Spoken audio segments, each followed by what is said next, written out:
I'm going to ask you a question, and I've rarely seen anyone answer it honestly. When was the last time in your life you said, "This is enough, I'm happy now"?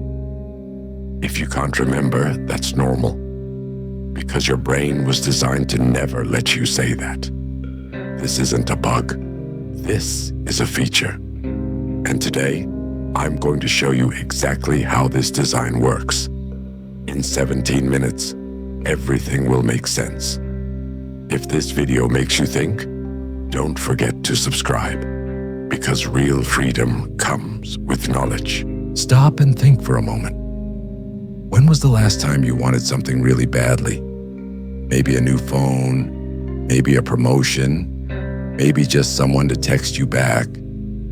In that moment, you thought, if I just have this, everything will be great. And then you got it. You bought that phone, you landed that promotion, that message came, and for a moment, you were happy. Maybe for a few hours, maybe for a few days. But then something happened. That excitement faded. That happiness melted away. And inside you, that emptiness appeared again, as if nothing had ever happened. Maybe we're not supposed to have everything. Maybe love is truly about never fully having it. Maybe getting everything we desire drags us into deep, dark places in this life. Dissatisfaction has made us unable to feel joy from anything. Could it be that people who have no goals and people who get everything they want actually experience the same emotions? And yet again, you wanted something more. Does this sound familiar? Because this isn't just your problem. This is the disease of our era. Nothing ever feeling enough. More money, but it's not enough. More followers, but it's not enough. More success, but it's not enough. More of everything, but nothing that actually feels sufficient. Today, I want to talk to you about this feeling. Why does nothing feel enough? Why don't the things we get make us happy? Why do we constantly want more? And most importantly, is it possible to break out of this cycle? Not to judge you. I'm in the same trap myself. Let's just try to understand it together. Science has given this a name, hedonic adaptation. It sounds complicated, but it's actually very simple. The human brain adapts to every new situation, including the good ones. You bought a new car. 2 weeks later, it feels ordinary. You moved into a new house. A month later, it feels normal. Your salary increased. 3 months later, it doesn't feel like enough. Harvard psychologist Daniel Gilbert found in his years of research that lottery winners return to their pre-winning happiness levels within 1 year. 1 year. You win millions, and 1 year later, you're right back where you started. This isn't people's fault. This is the brain's design. The brain wasn't designed to hold on to happiness. The brain was designed to survive. Think about it. Our ancestors lived in caves. They felt happy when they hunted a deer. But what would happen if that happiness lasted permanently? They would stop hunting, and they would die. That's why the brain makes happiness temporary, to get you moving again, to make you hunt again, to make you feel hungry again. But is this dissatisfaction, in some way, actually a good thing? The drive to question, to explore, to discover the universe? Didn't wanting to discover more help us understand people, nature, the universe, and even religion? Dissatisfaction sent us to the moon. Dissatisfaction made us explore the depths of the ocean. Dissatisfaction pushed us to ask questions. This mechanism saved lives thousands of years ago, but now it's destroying us, because we no longer hunt to survive. But the brain still works the same way. You bought new shoes. 2 days later, you want another pair. You bought a new phone. 6 months later, it feels outdated. You got a promotion. You're immediately thinking about the next one. Researcher Philip Brickman's famous study proved this. He studied both lottery winners and people who became paralyzed, and he found something surprising. After 1 year, the happiness levels of both groups were almost the same. Neither did great gain bring lasting happiness, nor did great loss bring lasting unhappiness. Maybe this is actually a good thing. This inherited mechanism also saves our lives in a way. Imagine you've become paralyzed and you can never escape that psychology, being stuck in that pain forever. Your brain pulls you out of there. It adapts you. This is a cruel, yet simultaneously merciful design. This is very powerful data because it tells us this: nothing external can make you permanently happy. Not a car, not a house, not money, not fame. The brain adapts to everything and makes you feel not enough again. But why? Because the modern world uses this mechanism to its own advantage. The consumer economy doesn't want you to be satisfied. Think about it.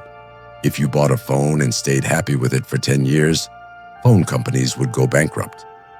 If you bought an outfit and remained content for years, the fashion industry would collapse. The system depends on you constantly feeling inadequate. Your dissatisfaction is their profit. Advertisements tell you this: what you have right now is not enough. There's something better, something newer, something more beautiful. And you believe it, because the brain is already wired for this, already designed to adapt. Advertisements just press that button, and you start running again. Where to? You don't know, but you keep running. Capital owners, sellers, producers, they're all aware of this, and they've built a system. But what about us? Do we think our phone makes us superior? iPhone 32 Pro Max Ultra Mega Model. Wow. But let's seriously ask, does that phone really make you happier? Or does it just satisfy you for a few days? But this isn't just about consumption. The dopamine trap goes much deeper.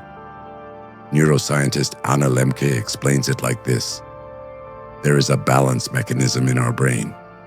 Pleasure and pain sit on the same scale. Every time you experience pleasure, the brain adds weight to the pain side to maintain balance. The more pleasure you seek, the more pain you feel. Anna Lemke's book, Dopamine Nation, explains this in detail. Every time you open social media, you experience a small dopamine burst. Every like, every comment, every new notification. But the brain immediately creates a dip afterward to maintain balance. That's why you feel empty when you put your phone down. This isn't just social media. Everything is built on dopamine. Fast food, online shopping, binge watching, gambling, even dating apps.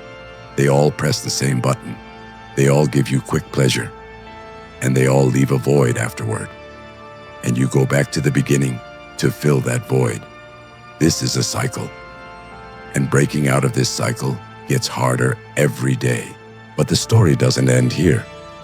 Because alongside the dopamine trap, a comparison culture was added.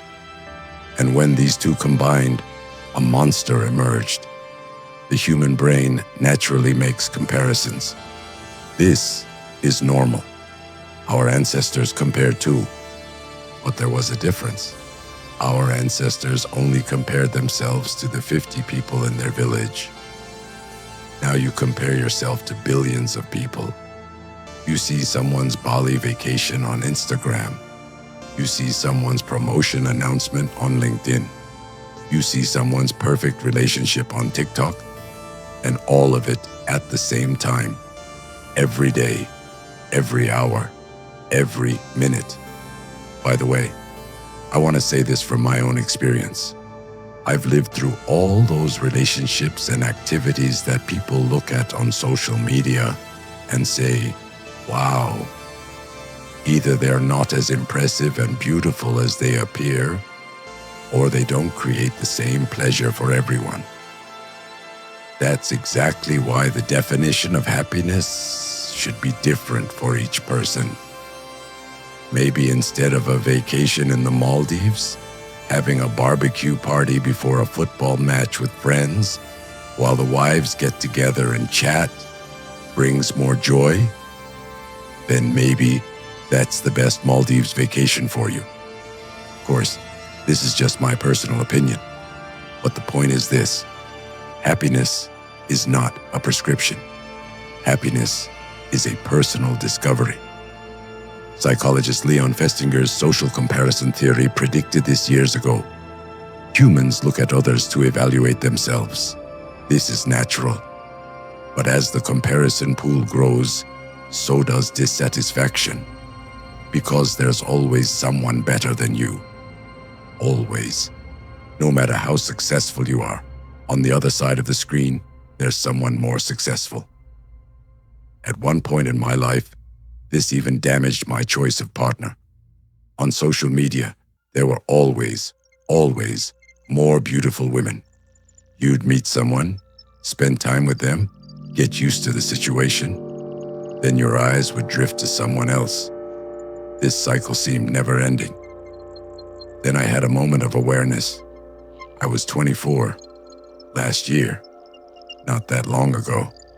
I had my awakening, and I think I finally became an individual. The conclusion I reached and kept repeating to myself was this: who am I? What exactly do I want? Can't the person in front of me find someone better than me? I established criteria based on what I was looking for, and I learned to stay where I was and remain loyal to the one I loved. We can have a similar approach for everything else in life too. Again, this is my own personal opinion. But maybe the cure for dissatisfaction isn't searching for more out there. It's knowing what you have inside. Let's continue. The most painful part is this: what you're comparing yourself to isn't even real. The life people share on Instagram is not their real life. Behind that perfect photo, there are 20 failed attempts. Behind that happy couple, there was an argument last night. Behind that successful entrepreneur, there are sleep problems, anxiety, and loneliness. But you don't know this. You only see the final result. And you compare that result with your own reality. You compare their stage with your behind the scenes. And of course, you feel inadequate. Because real life is never as shiny as the stage. This is a war, and it's impossible to win. A study shows this clearly. Research published in the Journal of Social and Clinical Psychology found that people who use social media for more than 30 minutes a day have significantly higher levels of depression and loneliness. 30 minutes. Most of us spend 3 to 4 hours a day. The data is very clear. According to the American Psychological Association report, 91% of Gen Z says they experience stress. 91%. And what is the biggest trigger? Money? Work? No. Uncertainty about the future and the feeling of inadequacy. The feeling of, I am not enough. So is it possible to break this cycle? Or are we doomed to keep running, forever thinking, not enough?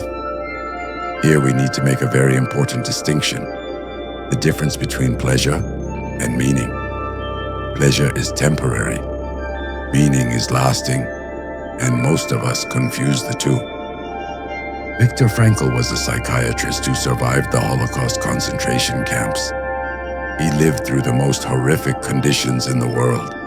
He lost everything, but he noticed something. The people who survived the camps weren't the strongest. Those who found meaning in their lives were the ones who survived. Frankl's book, Man's Search for Meaning, became one of the most read books in the world. And its message is very simple. A person can endure suffering if that suffering has meaning. So, the issue is not avoiding suffering. The issue is knowing why you suffer. The issue is knowing why you live. Now let's bring this into daily life. Think of two people. Both do the same job. Same salary, same city. The first one works only for money. The second one believes their work carries meaning. Which one feels more at peace when they come home at night? Research is clear. The second one. A study published in the Journal of Positive Psychology confirms this. People who find meaning in their lives are happier than people who have more money but can't find meaning. Meaning beats money. Every single time. Finding this meaning could be dedicating yourself to an instrument, saving lives, helping people, helping animals, being a good employer who gives every worker their due, and receiving love from everyone. So where does meaning come from? Research says it comes from three sources. First, relationships. Real, deep, reliable relationships. Loving someone and being loved. Second, purpose. Having a reason to get out of bed in the morning. Feeling that you contribute to something. Third, transcendence. Feeling that you belong to something larger than yourself. Notice that none of these three sources can be bought with money. None of them can be ordered from Amazon. None of them can be obtained by downloading an app. And maybe that's exactly why the modern world leaves us so unsatisfied. Because the modern world offers us things that can be purchased. But what humans truly need is not for sale. But I also don't believe the nonsense that money means nothing and all that matters is humanity. Because in capitalist countries, when you don't have money, you can't have any status or be taken seriously in social life. Only respected people are listened to and create impact. Otherwise, pity and eyes will always be upon you. Now, I want to speak very honestly with you. I was in this trap too. I also thought I'd be happy when I bought something new. I also looked at other people's lives and said, I wish I had that too. I ran too. I ran and ran. And one day I stopped and asked, where am I running to? And there was no answer, because I didn't have a destination. I was just running away, running from the feeling of inadequacy, running from the voice saying you're not enough. But no matter how fast I ran, that voice was always behind me, because that voice wasn't coming from outside. It was coming from within. Maybe the problem isn't not having enough.